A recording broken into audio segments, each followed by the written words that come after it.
Assalamualaikum warahmatullahi wabarakatuh. Perkenalkan, saya Nindya Apsari Ningtyas dengan NIM H5401221024.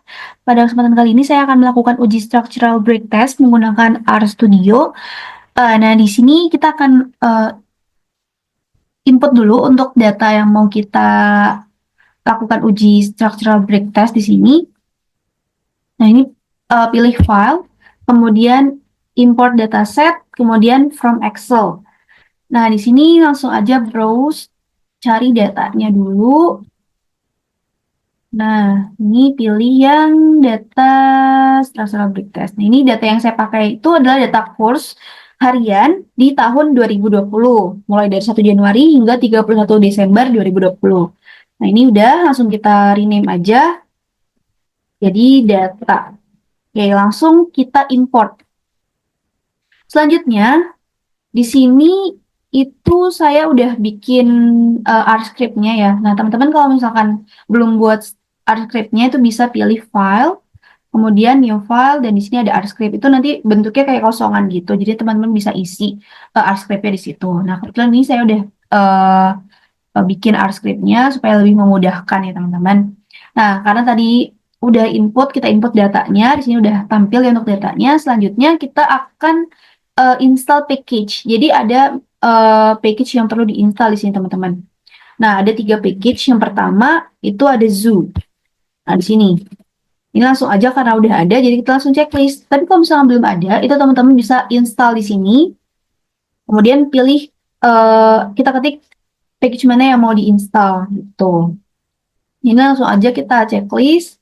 Kemudian yang kedua itu ada struct change. Struct change ini juga udah ada, jadi tinggal di checklist aja. Terus yang ketiga itu ada T-series. Ini juga udah, jadi tinggal kita checklist. Nah, selanjutnya ini input data kan tadi udah ya. Selanjutnya yang ketiga itu kita akan menghilangkan 2 kolom dalam data. Nah, ini kan kita lihat di data ini ada 3 kolom. Nah, yang mau kita pakai hanya kolom course ini aja. Jadi nanti kolom date dan juga US to IDR ini akan hilang gitu teman-teman. Caranya bagaimana? Yaitu dengan ketik di sini TS data sama dengan data buka kurung kotak, koma C buka kurung -1, -2. Nah, ini langsung aja kita blok dan kita run. Oke, kita lihat lagi di sini. Nah, ini udah hilang ya, 2 kolom tadi udah hilang, jadi tinggal kolom kursinya aja.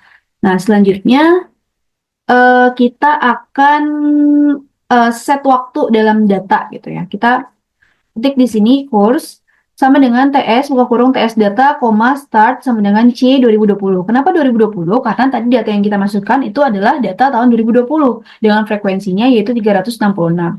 Ini langsung aja kita kita blok, langsung aja kita run di sini. Nah, sekarang kita mau lihat plot dalam data gitu teman-teman. Nah, kita ketik di sini plot.ts buka kurung course. Kita blok, kita run teman-teman. Nah, di sini sudah terlihat ya untuk plot grafik kita di tahun 2020. Nah, di sini terlihat jelas ya bahwa terdapat structural break test karena di sini tuh slope-nya berbeda-beda. Ada yang landai banget, ada yang naik kayak gini, ada yang turun banget, ada yang naik kayak gini. Terus ini di sini udah mulai landai lagi gitu teman-teman. Karena slope-nya berbeda-beda itu menandakan adanya structural break test di sana. Nah, selanjutnya kita akan melihat model structural breakpoint untuk bisa cek flow grafiknya. Nah, di sini kita ketik fs.course. Ini tandanya kita ikutin aja ya, kurang dari straight gini, fstats buka kurung course, ini tanda kayak gini, terus 1. Kemudian kita lihat untuk di sininya kita lihat sctest buka kurung fs.course. Nah, ini kita run aja barengan, kita run. Nah, di sini untuk sub F-nya, di sini teman-teman sub F-nya itu menunjukkan angka 168,64. Nah, di sini kan semakin tinggi nilainya, semakin tinggi nilai sub F-nya ini berarti menunjukkan semakin besar adanya indikasi structural break. Nah, karena di sini p-value-nya itu juga kurang dari 2,2 E-16, sehingga nilai p-value-nya ini sangat kecil dan mendekati 0, sehingga menjadi bukti yang sangat kuat untuk menolak hipotesis H0.